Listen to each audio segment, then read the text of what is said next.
Civil Service Commission for September 3rd, 2025, and will now come to order. Welcome in person and online attendees. If you want to provide oral comments on any of the agenda items, please be sure to follow the instructions on the first page of the agenda. If you're attending this meeting in person and you would like to pull an agenda item for discussion, when asked, please stand and identify yourself by name or number, and we will return to your item after the consent agenda is approved. Attendees joining this meeting using the Zoom application will alert Commission staff to your intention to speak about an agenda item by using the Q&A function at the bottom of the screen. Please include your name, telephone number, or other identifying feature you selected when logging in, the agenda item number you want to speak on. Attendees who dialed into today's meeting, please press *9 on your telephone to raise your hand to alert Commission staff of your intention to speak about an agenda item. When called upon, when called upon to speak, please unmute yourself using *6 on your telephone. We will now commence with the order of business. The Commission Secretary, please call the roll. Commissioner Bassett. Present. Commissioner Coleman. Present. Commissioner McGovern. Present. Commissioner Montenegro. Present. Commissioner Rodriguez-Kennedy. Present. May I have, the next item is approval of minutes. May I have a motion to approve the minutes of the regular meeting of the August 6, 2025 meeting? Coleman, I move we approve the minutes as presented. Is there a second?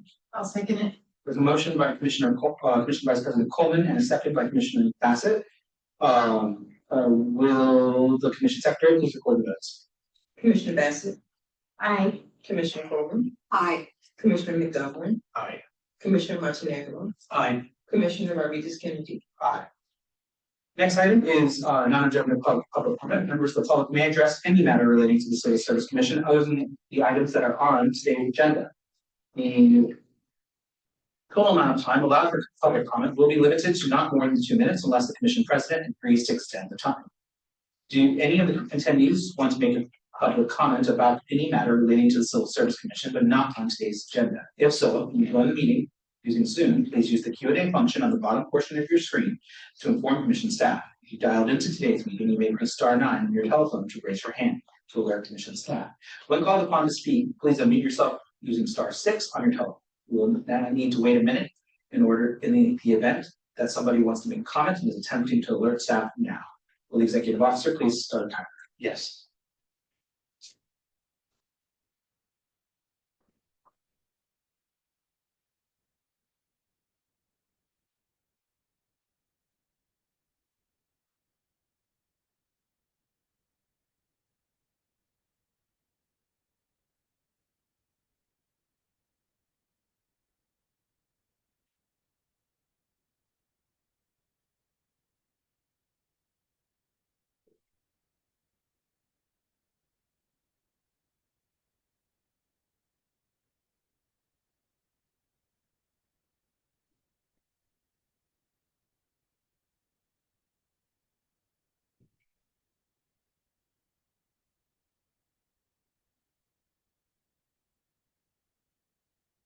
Commissioners, 1 minute has passed and we've received no requests to make a public comment.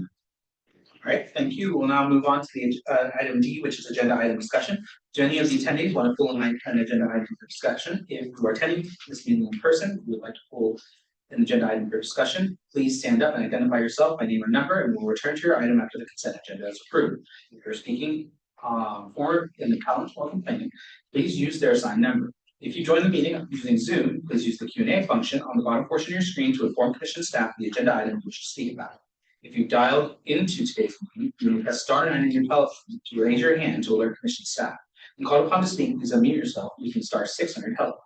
We'll need to wait a minute in the event that somebody wants to pull an agenda item and is attempting to alert staff now. The Executive Officer, please start the timer. Yes. You'd like to pull an item for discussion? Yes, I do. Okay. What item is that? Well, Is that item number 5? I believe so. It's in reference to 2024-045. Yes, that's right. Thank you. Yes. Okay. We'll vote that. Thank you. If you'd like, you can come up and take a seat there at the table.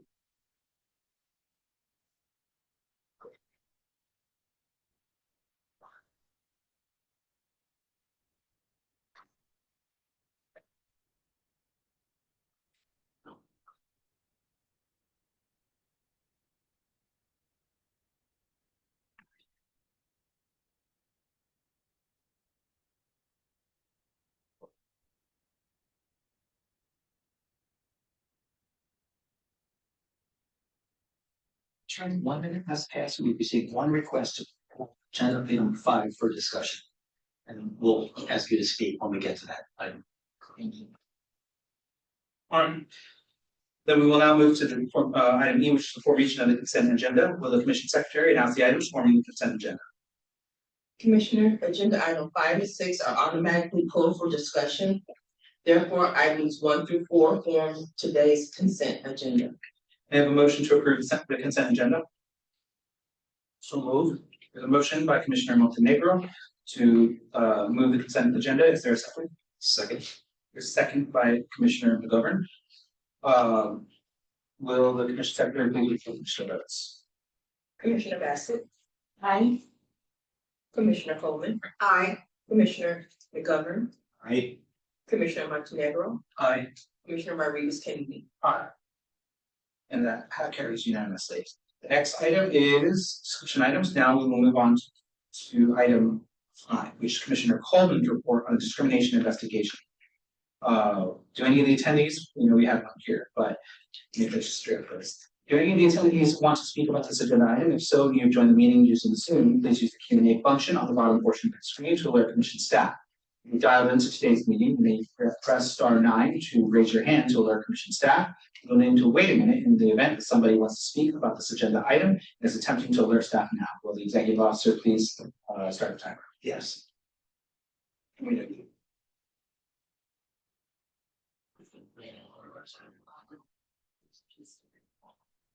I'm just here for those questions that the department side. Okay. Thank you.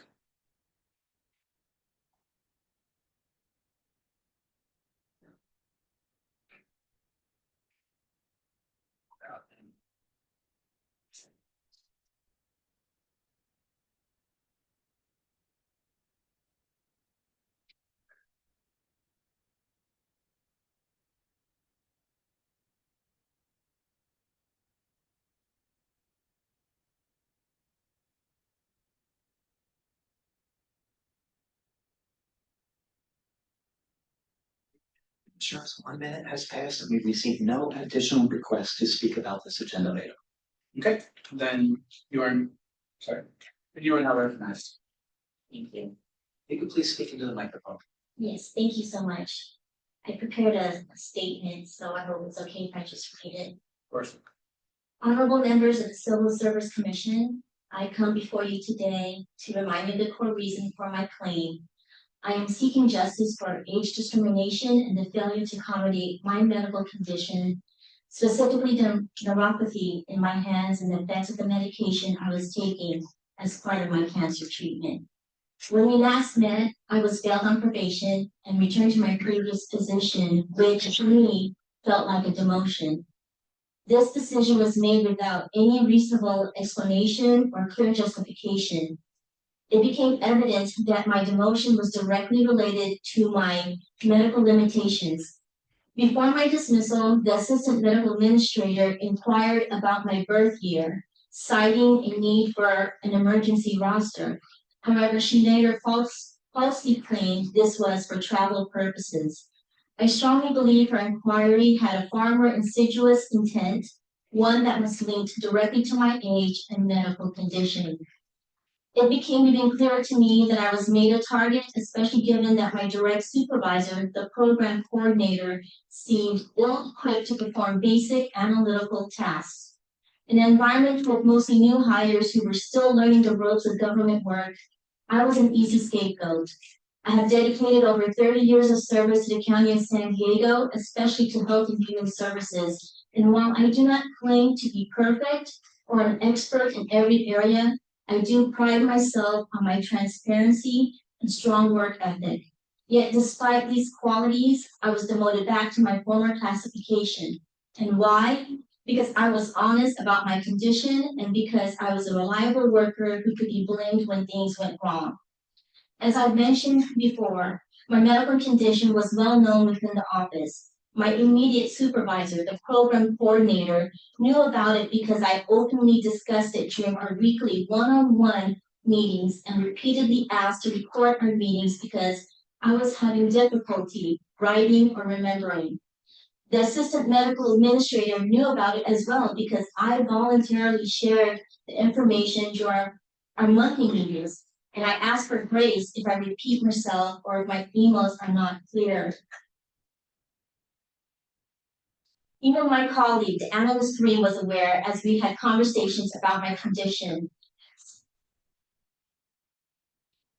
and medication. Despite this, none of them took any action to accommodate me. Instead, I was left to suffer in silence, and when I could no longer bear the pain, I stopped bringing it up because it became clear that there's nothing that they want to do to help me. Reflecting on the situation, I also believe I became a scapegoat for the mistakes of others. The county was facing an audit finding that resulted in millions of dollars in overages paid to a contractor due to my immediate supervisor, the program coordinator's failure to follow proper contracting procedures. I was brought in after the fact. Despite having already passed my mid-probationary review with standard feedback, I had no choice but to take on the responsibility of managing a contract that had already gone awry, only to discover these serious financial discrepancies.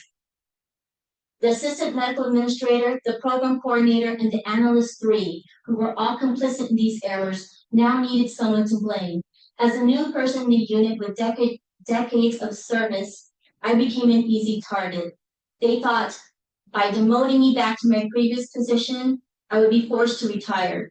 To make matters worse, HR failed to investigate the situation properly, further exacerbating the injustice I faced, and I quote in what they told me, a decision has already been made. What I want out of this is clear. I didn't mention it the last time I was here, but I think I would like to share that with you.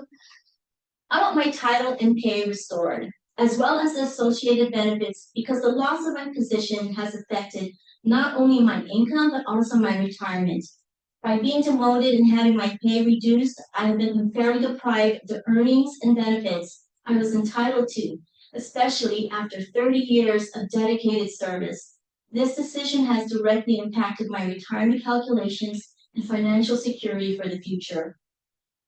Furthermore, since my demotion occurred during my probationary period, I have not been given any opportunities for promotion, as I now face the challenge of having to disclose my mid-probation performance appraisal to potential future employers. That appraisal was standard, but it now stands as a barrier to advancement, effectively blocking me from further opportunities in my career because How much do you have left? it's just a paragraph. Go ahead. I now stand as a barrier to effectively blocking me from further opportunities in my career because potential hiring managers want to know why I only completed half the probationary period. This has not only harmed my present job prospects, but also my future career progression. Restoring my title and pay is not just about the immediate financial loss, it's about correcting a fundamental injustice that has affected both my career and my retirement plans. I ask that the Civil Service Commission help restore my dignity by ensuring I'm treated fairly and given the opportunities I have earned after decades of dedicated services. Thank you for your time and consideration. Thank you. So second now. Yeah, if any of the commissioners have any questions for the complainant, this would be the time. We also have a representative from the department here in case there are any questions. I don't think you have a statement that you're prepared that you're in answer questions.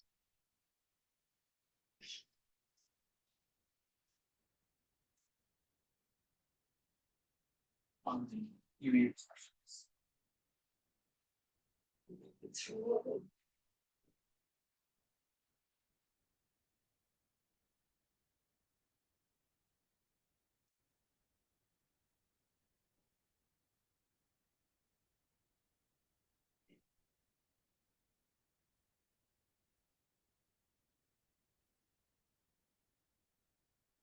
You have a question.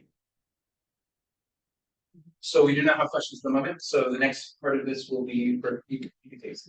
The next part is for Commissioner Coleman to Commissioner Vice President Coleman to give her report.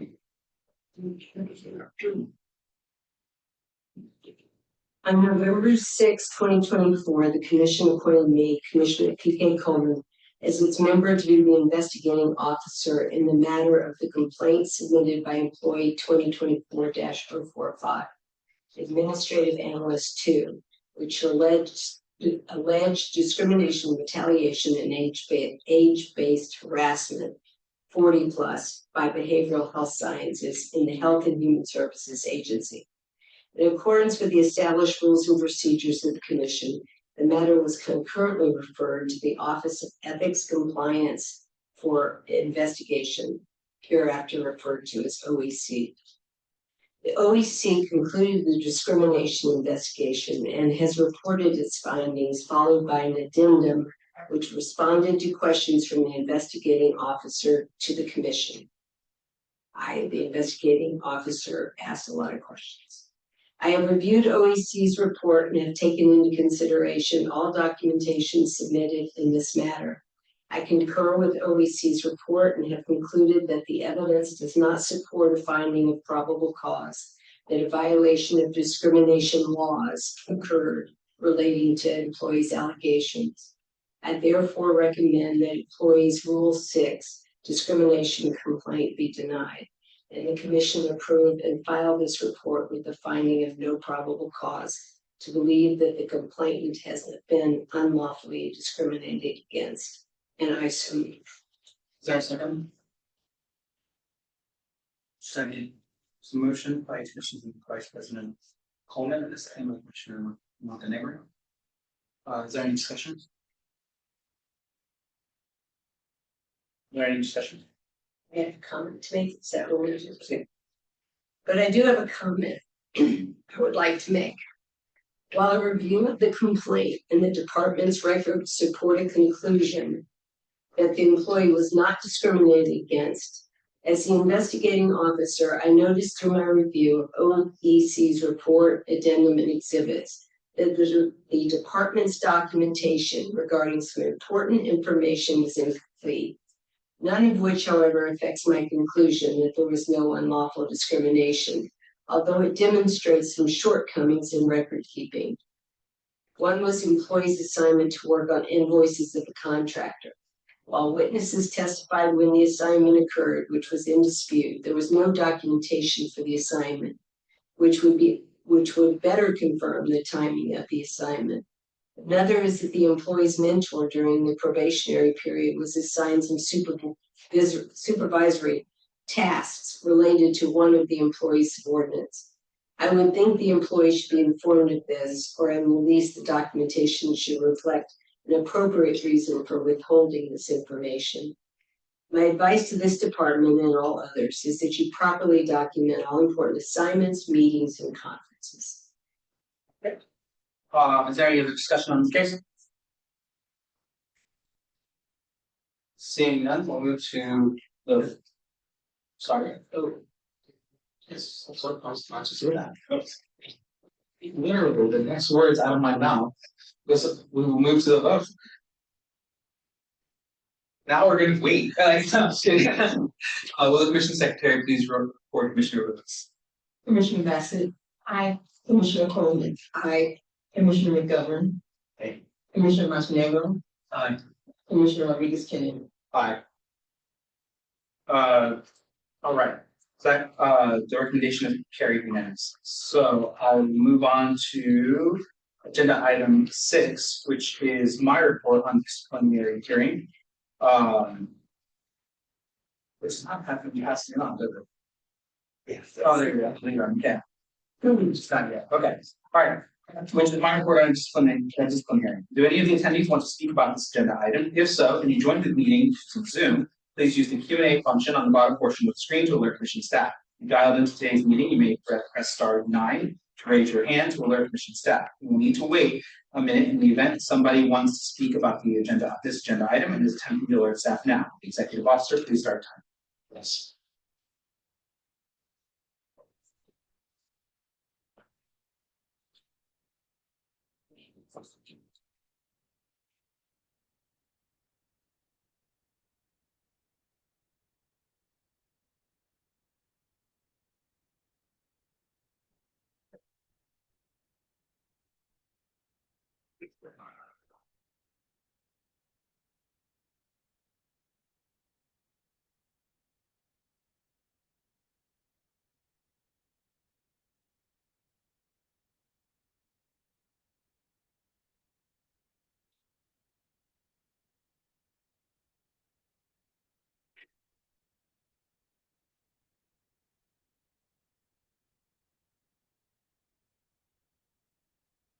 There's 1 minute has passed and we've received no request to speak about this agenda item.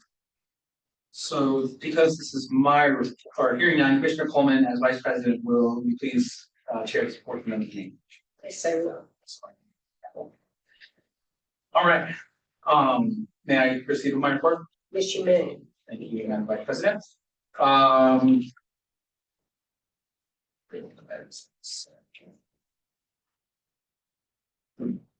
Employee appealed in order of suspension and charges, suspending him for a period equivalent to 2 working days, 17 hours, from the position of Deputy Sheriff Detentions and Court Service / Court Services in the Sheriff's Office, which we will refer to as Department, was presented to the Civil Service Commission. The Commission appointed me, Commissioner Rodriguez Kennedy, to hear the appeal and submit findings, conclusions, and recommendations to the Civil Service Commission. Thereafter, a hearing was held on July 16, 2025. The causes of discipline were 1, discourteous behavior, 2, conduct of becoming, and 3, acts incompatible with or inimical to the public service. Findings of fact. Employee was first hired by the department as a detention deputy in 2015. He was first assigned to the Department Central Jail in downtown San Diego, where he worked for 6.5 years to 7 years. When he was transferred to the Las Colinas Detention and Reentry Facility in 2021, located in San Diego, California, and has remained at Las Colinas to the present. On April 6, 2023, the employee, a member of Team 3, was assigned to the day shift at House 4B at Las Colinas. He was frequently assigned to House 4B. On that day, he was partnered with Deputy 2 and a member of Team 1, who was working overtime, and Deputy 3, who was also working overtime. Deputy 3's overtime assignment was a half shift, scheduled to end at 12 p.m. House 4B is identified as a quote, high level or mainline end quote facility where IPs accused of serious crimes and cannot get along with cellmates or house. Therefore, each cell has a single bed. The employee and Deputy 2 were assigned to work the rover positions of House 4B, while Deputy 3 was assigned as the control deputy, working out of the control room. The control deputy is in control of the release and lockdown of the IPs in House 4B, meaning that they control the locking and unlocking of the doors to the cells. From 7 a.m. to 10 a.m., the IPs were each out of their cells with the ability to spend time in the day room and socially interact with their other IPs. At the conclusion of this morning day room time, around 10 a.m., the IPs were instructed to return to their cells to be locked down, so that staff and trustees could prepare the day room for a second meal of the day, scheduled to begin around 10:30 a.m., which would last for not less than 15 minutes. Deputy 3 was unable to lock down 2 IPs, IP1 and IP2, in a timely fashion because they didn't promptly return to their cells. Deputy 3 stated that because IP1 and IP2 were delayed returning to their cells following morning day room time, he would discipline them by leaving them locked down in their cells for an extra 10 minutes while the other IPs released for the afternoon day room time, 1 p.m. to 4 p.m. At some point, Deputy 3 realized that he would be relieved at 12 p.m. and would not be around to impose his discipline at 1 p.m. So he changed his plan to delay releasing IP1 and IP2 for 10 minutes for a second meeting. He explained this to both the employee and Deputy 2. California Code of Regulations Title 15 requires that detention facilities such as Las Colinas must allow each IP at least 15 minutes to consume a meal.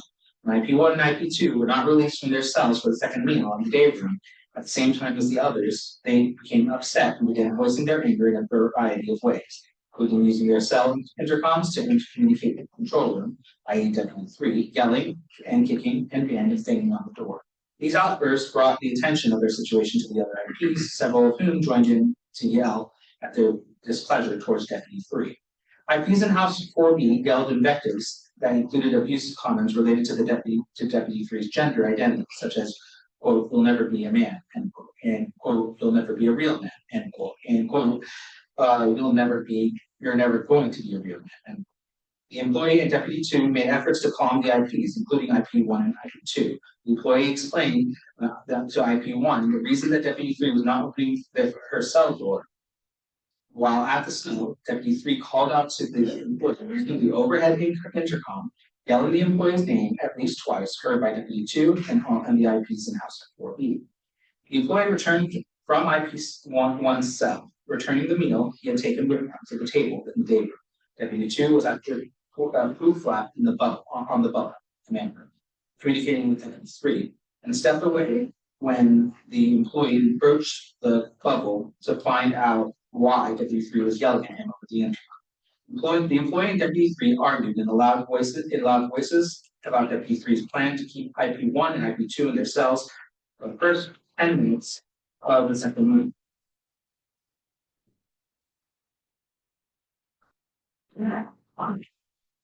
And the employee's effort to deliver the meal to IP1 through the cell food slot when Deputy 3 told the employee to, quote, stop being such a shit deputy, end quote. To which the employee responded, don't fucking call me that again, end quote. Don't fucking ever say I'm a shit deputy again, end quote. Again, their words, not mine. The argument at the food flap was loud enough for Deputy 2 to hear what was said, and was loud enough for the IPs in the House 4B to recognize the tension between the employee and Deputy 3. These arguments then ended when Deputy 3 slammed the food flap shut. During the entire time that the second meal was being served to the IPs and the employee, when Deputy 3 were arguing with each other, another employee, Deputy 4, was accompanying a contract mental health clinician for an examination or assessment of an IP on the top tier of House 4B. Deputy 4 was the clinician's assigned mental health liaison deputy. Deputy 4 recalls hearing yelling in the day room. And while she doesn't recall profanity, she does recall hearing IPs getting upset and heard one shout, quote, you'll never be a man, end quote. She assisted the employee and Deputy 2 in gaining control of the IPs, telling 14 to 15 of them to lock down. Conclusion. The evidence supports a violation of Civil Service Rule 7.2H regarding discourteous behavior, in that the employee engaged in a loud and heated argument with Deputy 3 in front of Deputy 2, Deputy 4, and the clinician, and in the presence of 30 to 35 IPs in the House 4B day room, according to during the second meal on April 6th, 2023. During this argument, the employee shouted at Deputy 3 and used profanity towards Deputy 3. In mitigation, the employee's initial actions were to de-escalate the situation with IP1 and IP2 by explaining to them why they remained locked in their cells. Additionally, he understood the obligation under Title 15 to allow IPs to not less than 15 minutes of time to consume meals, and there was no mention by the employee or Deputy 2 that Deputy 3's plan included 15 minutes outside of the cell to consume their meal after the 10-minute delay. It is reasonable to assume that the employee was of the understanding that the second meal for IP1 and IP2 would be interrupted by a 10-minute delay in letting the two IPs out to the day, leaving them with only 5 minutes to consume their meal. Finally, the employee recognized that meals left on the table and not immediately grabbed by an IP and often taken by others, leaving nothing for IP1 and IP2. These figures explain why the employee started to deliver the meal to IP1, but was still hearing Deputy 3 shout his name over the intercom. Stated, his discourteous comments and use of profanity toward Deputy 3 in front of others were not excused by his motives. Cause 2. The evidence supports a violation of the Civil Service Rule 7.2M regarding conduct unbecoming, and that by engaging in a large argument, culminating in shouting and the use of profanity in the presence of other deputies, contract mental health commission, and the entirety of IPs in House 4B, the employee has disgraced the department, not bringing it into disrepute. Even Deputy 2 and 4 believe that the arguments and shouting between the employees and Deputy 3 was childish, unprofessional, and placed the department in a negative way. Further, based on the reaction of the IPs in the day room, such a heated conflict gave those IPs reason to join in and created greater tension. To the extent that shouts at Deputy 3 elevated to unacceptable verbal attacks and catcalls relative to his gender identity. It is important to note that there is no evidence that the employee made any disrespectful or discriminative comments towards Deputy 3. Cause 3. The evidence does not support a violation of Civil Service Rule 7.2S regarding acts incompatible with and or inimical to the public service. First, his participation in the argument with Deputy 3 on April 6, 2023, which turned angry by both parties, started following Deputy 3's shouting through the overhead intercom, something that even Deputy 3 admits should be the last first resort to gaining a fellow deputy's attention. Testimony supports the finding that the employee was unaware of the reasons for Deputy 3's intercom broadcast of his name twice. Deputy 2 testified that when the employee returned to the area near the bubble, they both were unaware of Deputy 3's reasons. Second, when the employee replaced the name on the table and approached the bubble as he did so in a calm, relaxed manner, there's no physical indication that the employee was ready for an argument, much less the sudden verbal assault that greeted him as he walked to the bubble, presumably arriving 10 seconds after setting the nail down. Third, it shouldn't be inimical for a deputy to raise their voice when attempting to speak over the ambient noise coming from the IPs in the day room and communicating through the food flap to converse with Deputy 3. It does not appear that the employee was shouting for the first 40 seconds and he was at the food flap. It does appear that the employee disagreed with something Deputy 3 said 32 seconds after the employee's arrival when he stepped back from the bubble and moved his arms while speaking. 8 seconds later is when the IPs and Deputy 2 turned to look over to the bubble, presumably when this shouting started. The shouting ended after 13 seconds when the deputy began to walk away. The employee began to walk away, and Deputy 3 closed the food flap.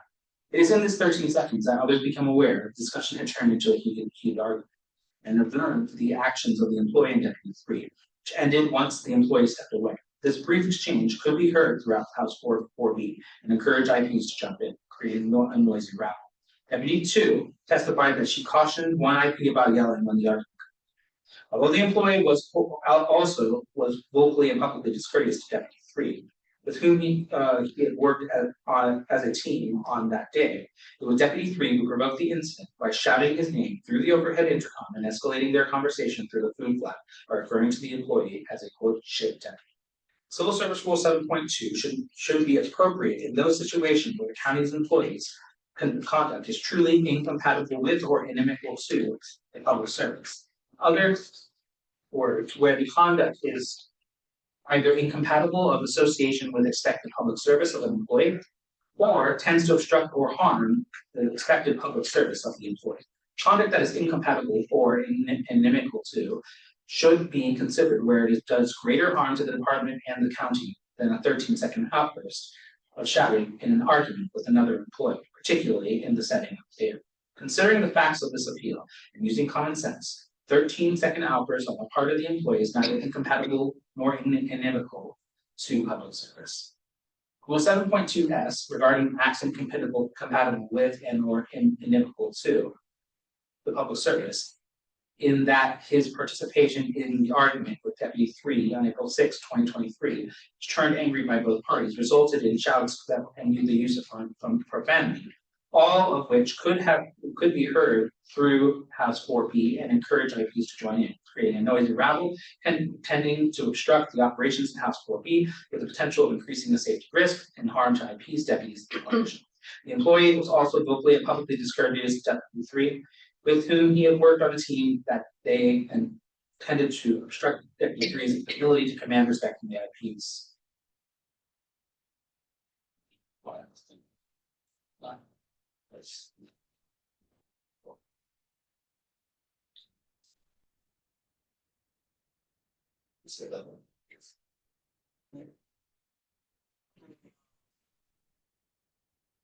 Now, the employee has a successful career as a detention deputy since its hire. Setting this incident aside, the reports of his peers and commander that he has the respect of those with whom he works, and even prior to the incident, he gained the respect of the IPs in House 4B, earning their trust that he was treating them with respect. The employee asks for a complete reversal of his discipline of a 2-day suspension and feels that a written reprimand would be appropriate. While the employee likely believed that delivering the meals to the IPs was necessary to meet Title 15 requirements and still consistent with Deputy 3's plan for disciplining those 2 IPs, he allowed his emotions to control his reaction to the statements made by Deputy 3 from the safety of the bubble and his responses and conduct violating policy.